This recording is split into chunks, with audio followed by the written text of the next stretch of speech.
जी, अस्सलाम वालेकुम। मैं हूँ नज़र अब्बास लंदन से। सर, आज मेरे साथ 2 दोस्त हैं। एक तो हैं सईद रामे, ट्रांसपोर्ट के साथ इनके बिज़नेस में डायरेक्टर हैं कंपनी के, ट्रांसपोर्ट के साथ मुंसलिक हैं पिछले ग़ालिबन 15 साल से। और दूसरे हैं ज़ीशान रसूल, ये बैंकिंग सेक्टर में हैं, यहाँ सेंट्रल लंदन में इनका ऑफ़िस है। तो इनसे ज़रा इनपुट लेना चाह रहा हूँ। ये दोस्त हैं और इनसे देखना ये है, मकसद इनसे बात करने का ये है कि पता लगे कि पाकिस्तान में इस वक़्त जो है, पाकिस्तान के जो ओवरसीज़ हैं वो किस तरह देख रहे हैं पाकिस्तान को। आइए इनसे गुफ्तगू करते हैं। जी, अस्सलाम वालेकुम। आपके व्यूवर्स को बहुत-बहुत ईद मुबारक। नज़र भाई, बहुत शुक्रिया आपने हमें इनवाइट किया for lunch, eat dinner.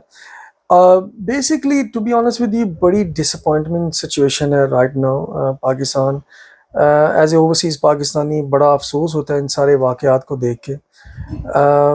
To be honest with you, अब ना यानी कि आप कहें कि इतनी डिसअपॉइंटमेंट हो रही है कि बंदे को एक्सप्लेन भी नहीं बंदा इंसान कर सकता, इतनी डिसअपॉइंटमेंट हो चुकी है।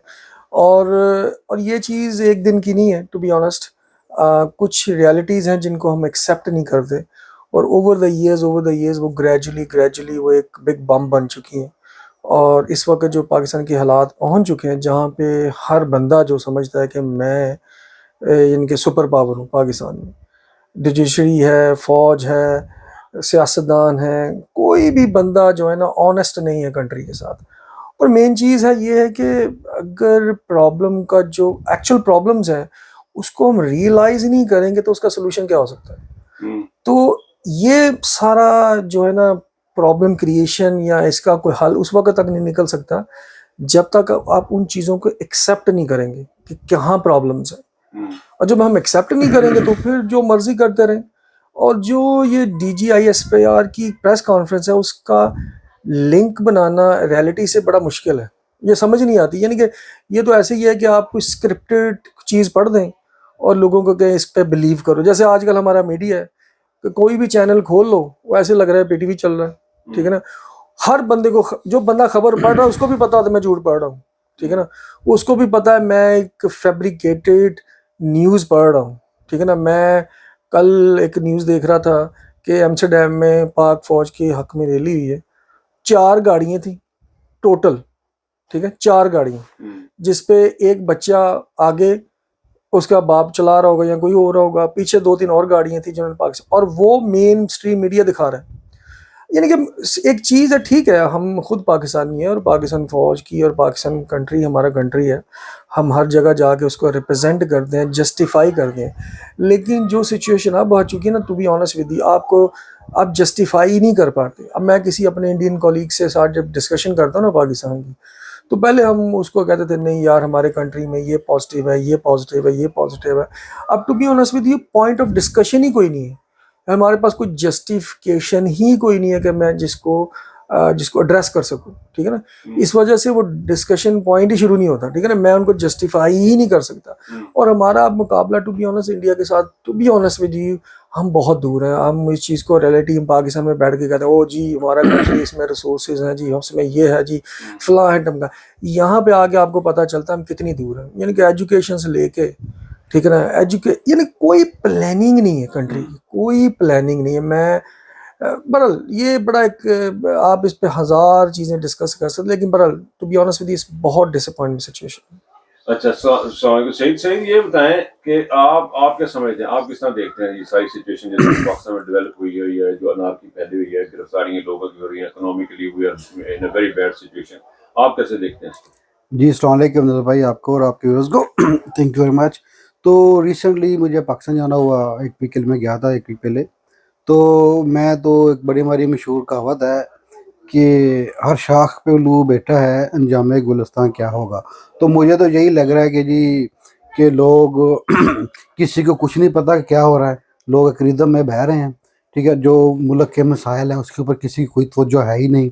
उन्होंने मुल्क को मिल जुला के सब लोगों ने, जो एस्टेब्लिशमेंट कह रहे हैं, उसके जो साथी भी PDM पार्टियां कह रहे हैं, और वो जो PTI को दबा रहे हैं उनको भी किसी हद तक, यानी कि वो उनको मिला के सब लोग अपनी पैटी मकासद के लिए काम कर रहे हैं। पावर स्ट्रगल है और मुल्क को उन्होंने पीछे धकेल दिया है। और मेरे ख्याल उन्होंने कई कई साल ना पीछे को धक्का मार दिया है। तो वो उसको वापस मुकाम पे लेके आना फिर आगे जाना, तो ये बहुत ही एक किस्म मुश्किल सी सिचुएशन है। तो उससे निकला कैसे जा सकता है? निकलने के लिए स्टेबिलिटी है, स्टेबिलिटी के लिए मुल्क में ये है कि साफ और शफाफ इलेक्शन हो, मगर वो अब वाज़े हो चुका है कि वो होने नहीं है। अगर होंगे तो वो साफ और शफाफ होंगे नहीं, और अगर नहीं होंगे तो फिर इसी तरह की मरकी सिचुएशन रहेगी। यही जो पाकिस्तानी कौम हमेशा से वो ब्लैक एंड वाइट की बजाय हमेशा से वो ग्रे एरियाज़ में जीते हैं, वहीं पे रहते हैं, कनेक्शन ढूंढते हैं अपने काम करने के लिए। कोई कानून की कोई बालादस्ती कहीं है कोई नहीं, जिसकी लाठी उसी की भैंस है। तो अब ये जो थी ना, ये कदीमी ज़माने की बातें थी, 21वीं सदी में चलती नहीं हैं। मगर पाकिस्तान में ये अब बामें रूज पे पहुंच गई हैं, जबकि दाएं बाएं यूरोप में, इवन के साथ अब इंडिया में बहुत तरक्की हो रही है। लोगों के रवैये चेंज हो गए हैं, लोगों का सोचने का अंदाज चेंज हो गया है, हुकूमत करने के तरीके चेंज हो गए हैं। मगर पाकिस्तान को घसीट घसाट के ना वो सारा कुछ पीछे, वो 500-600 साल जैसे पीछे इंतजाम चलते थे, वो वहाँ पे ले हैं। वो मेरा ख्याल है कि ये तो आपकी जो आने वाली नस्ल है उसको भी इफेक्ट कर रही है, बच्चों को इफेक्ट कर रही है, यूथ है पाकिस्तान में मेजोरिटी, उसको इफेक्ट कर रही है। तो अब वो जो बच्चे आज सीख रहे हैं, जब पता चल रहा है कि चीज़ झूठी है, उसको सच बना के साबित करने की कोशिश की जा रही है, कानून को दबाया जा रहा है, लोग देख रहे हैं कि दबाया जा रहा है, तो उनमें से बहुत सारी पोज यही थी कि आगे सीख के अगले अपने वो जब आएंगे अपनी रियल लाइफ में, तो वो भी यही काम करेंगे। तो ये तो ऐसे घन चक्कर में फंस रहे हैं जिससे कोई निकलने का रास्ता कोई नहीं, टू बी ऑनेस्ट, ठीक है ना। ये तो हमारे अब जो भी पावर पावर सर्कल में बंदे हैं, जो अपनी पॉलिसीज़ बना रहे हैं, जो मुल्क चला रहे हैं, बेशक इस्टेब्लिशमेंट है, पॉलिटिकल पार्टी जो भी हैं, तो उनको सोचना होगा कि इस तरह तो वो सारा कुछ ख़राब कर देंगे, टू बी ऑनेस्ट ना। तो मेरा नहीं ख्याल कि अगर इस तरह चलाते रहेंगे तो ये पाकिस्तान करंट सिचुएशन में, करंट फिजिकल सिचुएशन में और जियोग्राफिकल सिचुएशन में और अपने नजरियाती स्टेट में वो किस तरह कायम रह सकता, रह नहीं ना सकता, क्योंकि वो आप जो भी काम कर रहे हैं वो हर चीज़ के खिलाफ है, जो कुदरत के कानून है, दुनिया के कानून है, उसके खिलाफ हो रहा है, फिक्री तौर पर अगर सोचा जाए तो इससे सोचने का तरीका क्या है, इससे बाहर निकलने का तरीका क्या, वो एक ही है कि मुल्क में इलेक्शन हो और वहाँ के जैसे वो चाह रही हैं वैसी हुकूमत आए। मगर क्या स्टैब्लिशमेंट और पीडीएम ये उन्हें देना चाह रही है इलेक्शन? मेरा ख्याल है कि वो नहीं देना चाह रहे। तो टू बी ऑनेस्ट सिचुएशन बहुत ब्लैंक है, ठीक है ना, मतलब वाजे नहीं है कि किसी चीज़ें क्या अनसर्टन है, और यही मुल्क को खा रही है। और मैं ये भी कहूँ कि हम देखते हैं कि पाकिस्तान में रुपया की डिवैल्यू हो गया है, डॉलर ख़त्म हो गए हैं, मगर जब मेरा बात जाके लोगों से मिलना हुआ, बिजनेसमैन है उनसे, तो मेरा तासर ये था कि बहुत सारे डॉलर हैं वो पाकिस्तान के अंदर ही मौजूद हैं, लोगों ने लेके स्टॉक किए पाकिस्तान के अंदर ही उन्होंने डाले हुए हैं, सिर्फ क्या अनसर्टेनिटी की वजह से, ठीक है ना, कि वो उन्होंने छुपा लिए हैं, लोगों ने होल्ड कर ली हैं, रख ली हैं। वो लोगों ने किए होंगे तो हमारे अदारों ने भी किए होंगे। आर्मी बहुत बड़ी यूज़र है डॉलर की, बहुत सारा माल मंगाते हैं, उन्होंने भी ढेर लगाए होंगे, डॉलर छुपाए होंगे अपने मुल्क में। तो मिल मिला के वो नुकसान कर रहे हैं, और एक चीज़ को छुपाने की कोशिश में उल्टा नुकसान पे करिए, अपनी खुद की वो कब्र सारे मिलजुल के खोद रहे हैं, टू बी ऑनेस्ट, ठीक है ना। तो अगर कब्र खोदी जा रही है तो फिर उस कब्र में कभी ना कभी कोई गिरेगा भी। ये नहीं कह सकते कि यार वो कब्र हमने आज खोद लिया, 2 साल बाद वो बंद कर देंगे। ये चीज़ है ना, ये कभी हिस्ट्री में हुआ नहीं। जो आप अगर अपनी फाउंडेशन को ख़राब कर रहे हैं, तो फाउंडेशन को दोबारा, फाउंडेशन में पानी गिर जाए, मकान बनाते हैं हम, तो उसको दोबारा आप ठीक नहीं कर सकते, तो आपको इमारत गिरानी पड़ती है फिर। तो बहुत खतरनाक सिचुएशन है सर मेरे लिए तो। अच्छा ज़ीशान, मुझे ये बताया कि अभी जो करंट सिचुएशन है पाकिस्तान इकोनॉमिकली, आप क्या समझते हैं कितना टाइम निकाल सकती है इस करंट इकोनॉमिक का? क्योंकि आप फील्ड है इसलिए आपसे पूछ रहा हूँ, कितना दिन निकाल लेंगे इन हालात के साथ? देखिए, to be honest with you, Pakistan तो बैंकरप्ट बहुत देर से हो चुका है, लेकिन हम उस चीज़ को एक्सेप्ट नहीं करते। लेकिन जब आप बैलेंस शीट देखते हैं पाकिस्तान की, तो वो तो कंट्री है ही नहीं। जब इस कंट्री के पास $3-4 बिलियन पड़े हों, जिसको मंथली उसकी इंपोर्ट जो $3-4 बिलियन की इंपोर्ट हो उसके, तो वो कंट्री कैसे सस्टेन करता है? बेसिकली हम उसको रियलाइज ही नहीं करते ना कि हमारा कंट्री तो ऑलरेडी बैंकरप्ट है। अब मसला ये है कि रेजोल्यूशन कहाँ से स्टार्ट होगा, पहले इस चीज़ को रियलाइज कर ले कि वाकई हम बैंकरप्ट हैं, ठीक है ना। अब आगे उसका सोल्यूशन क्या है? हाँ, अब सोल्यूशन करने के लिए आपने देखना है कि भाई हमने अपना रेवेन्यू कैसे बढ़ाना है। अब रेवेन्यू कैसे बढ़ेगा? ऑब्वियसली आपको डॉलर लेके आने पड़ेंगे कंट्री में, और डॉलर कैसे आएंगे? या तो आप सर्विसेज एक्सपोर्ट करो या गुड्स एक्सपोर्ट करो।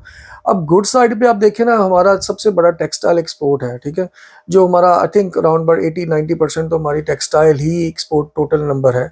तो अब टेक्सटाइल कम्पिटिटिव है नहीं, ज़ाहिर बात है आपकी एनर्जी प्राइसेस जो है पूरी दुनिया के हिसाब से सबसे ज़्यादा है, ठीक है ना। अब जब आपका मैन्युफैक्चर्ड है चीज़ें हैं, वो आपको इंपोर्ट पे पाबंदी है, आपके पास डॉलर नहीं है, ठीक है, अपना खाम माल मंगाने के लिए।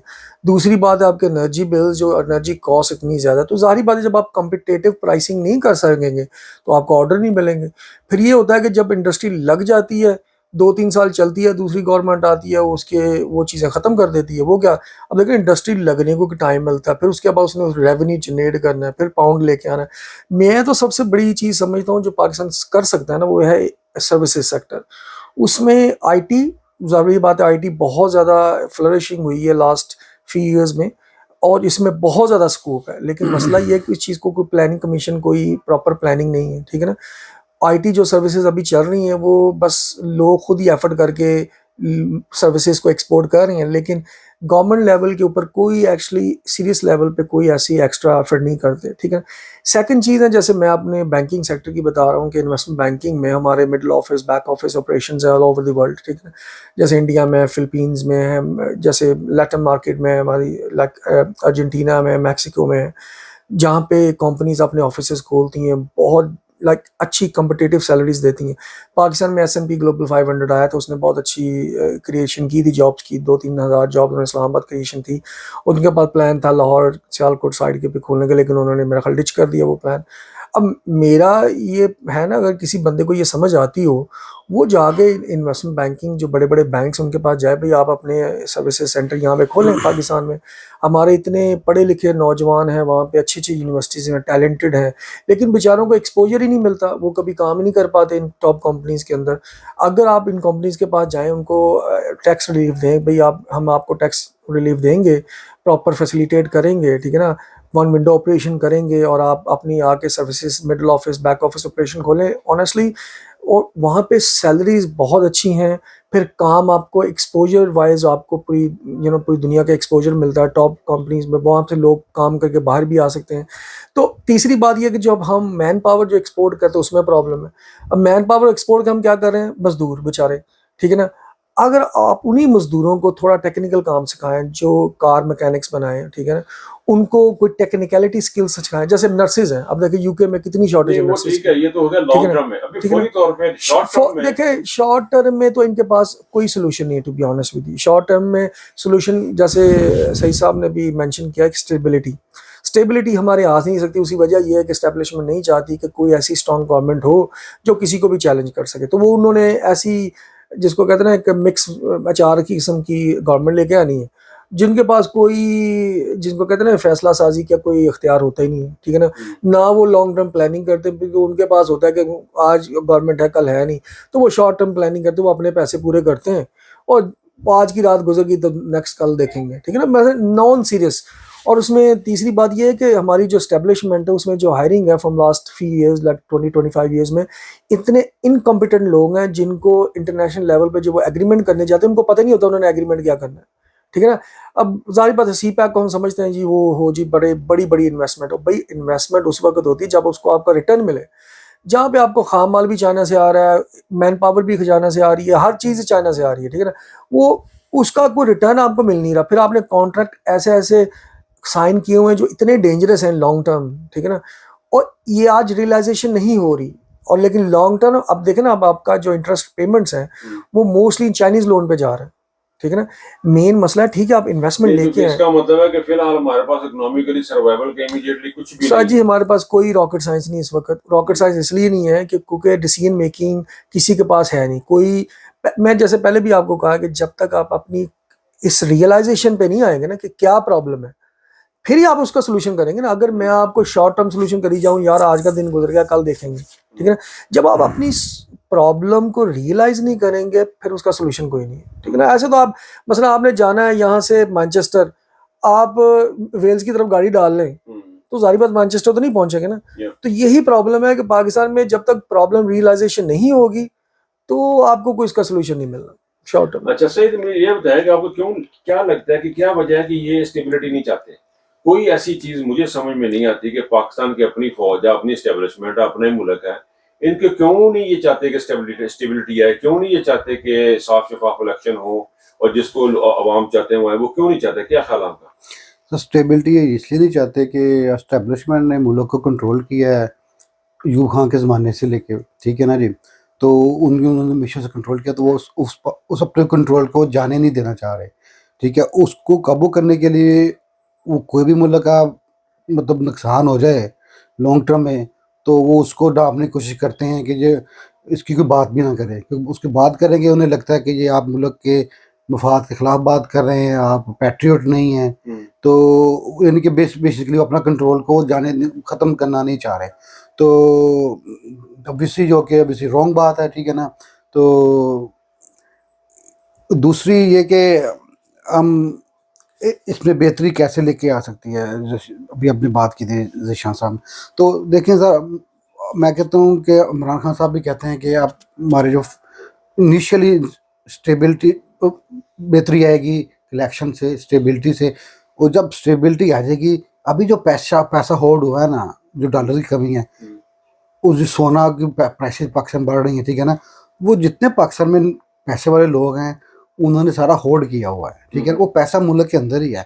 आप श्रीलंका की एग्जांपल ले लें, ठीक है ना। साल पहले 1.5-2 साल पे जब उनका कोलैप्स हुआ था, ठीक है ना, तो श्रीलंका में डॉलर बहुत ऊपर चला गया था, ठीक है। तो अभी भी उनकी हालात उतने बेहतर नहीं है, उनको IMF को प्रोग्राम मिल गया है, वो चल रहे हैं, ठीक है ना। मगर श्रीलंका में शॉर्पली डॉलर की प्राइस, उनकी रुपया स्ट्रॉन्ग, डॉलर के मुकाबले उनका रुपया स्ट्रॉन्ग हो गया है। वो कहीं बाहर से नहीं आया, उन्हीं के लोगों ने अंदर डॉलर डॉलर छुपाए हुए थे, रखे हुए थे। जब थोड़ा से बेहतर हुआ तो वो मार्केट में आ गए। इस तरह पाकिस्तान में भी जब थोड़ी स्टेबिलिटी आएगी, लोग जो लोकल बिजनेसमैन है उन देख उन्होंने कारोबार करना है, उन्हें काम करना है, ठीक है ना। वो अपने कारोबार जो बंद किए हैं वो चलेंगे भी, एम्प्लॉयमेंट भी क्रिएट होगी और मुल्क में लोगों को मिलेगी, कारोबार चलेगा, पैसा जब फिरेगा मार्केट इकोनॉमी में, तो लोग वो बेसिकली सिस्टम वहाँ से शुरू होना चाहिए। बाद में पाकिस्तानी ओवरसीज भी ज्वाइन कर सकते हैं, दूसरी भी ज्वाइन कर सकते हैं। मगर देखिए, अब मैं बात सुन रही पाकिस्तान में, आप देखते हैं हमारे पास कोई लॉन्ग टर्म प्लान किसी का कोई है कोई नहीं, ठीक है ना। हमारा एयरपोर्ट है, अभी कोई नहीं बढ़ रहा, स्टैंडर्ड एयरपोर्ट है, किसी को एक्सपेंशन का कोई प्रोग्राम है नहीं। इस्लामाबाद रिसेंटली बना है, छोटा सा, ठीक है, फैसल पाकिस्तान का बड़ा तो होगा, मगर इंटरनेशनल स्टैंडर्ड के मुताबिक वो छोटा सा एयरपोर्ट है, ठीक है ना। मतलब बहुत छोटा सा, वो थोड़ी सी ट्रैफिक है। तो ऐसी किसी की लॉन्ग टर्म कोई प्लानिंग है ही नहीं कि हम ये काम करेंगे, उतनी इन्वेस्टमेंट आएगी तो हम आगे जाएंगे। और जो फौजी जिस तरह मुल्क को चला रहे हैं, जिस तरह वो सोच रहे हैं, उन्होंने एक अपने दायरे के अंदर आके रखना है, उन्हें ऐसे ही चाहिए। वो पिछले 20-25 साल से वो फॉरेन मनी के ऊपर जो उन्हें पैसे मिल रहे थे, उसके मुल्क को चला रहे थे, अपने दायरे को चला रहे थे। तो मैं भी ये कह रहा हूँ कि ये साल हो जाने दे, जो कुछ उन्होंने किया है, ठीक है ना, उन्होंने खुद इसकी पिंच महसूस करनी है, ठीक है। तो उन्होंने, उनके पास पैसे खत्म हो गए, उनको अपने टैंक चलाने के लिए, अपने जहाज़ों के पुर्जे लेने के लिए उनको ज़रा मुबादला चाहिए, उन्हें बाहर से माल वो सारे इम्पोर्ट करने होते हैं। वो खुद ये फील करेंगे उन्होंने कितना बड़ा खुद का नुकसान किया है ये मुल्क की चलते मुल्क की इकानमी को रोक के। तो अब उसको किस तरह ठीक करेंगे तो मुझे नहीं अंदाज़ा, ठीक है ना। मगर कि हम सिर्फ अब कोशिश कर सकते हैं कि अल्लाह ताला सबको हिदायत दे कि वो सही फैसले करें, जिसको जिसको उन्हें पता भी है कि ये सही फैसला है, मगर वो जानबूझ कर नहीं रहे वो। Thank you Zeeshan and Saeed. हमारा टाइम बहुत बिल्कुल शॉर्ट सा है, accessing our time. Well, thank you very much for coming and giving your opinion. आपका बहुत बहुत शुक्रिया। बहुत शुक्रिया, इंशाल्लाह दोबारा मुलाकात होगी। अपना बहुत ख्याल रखिएगा। थैंक यू सर, बहुत शुक्रिया सर। Thank you. ये थे जी दोस्त लंदन से, जिशान और सईद रामे। अपना बहुत ख्याल रखिएगा। अल्लाह हाफिज़।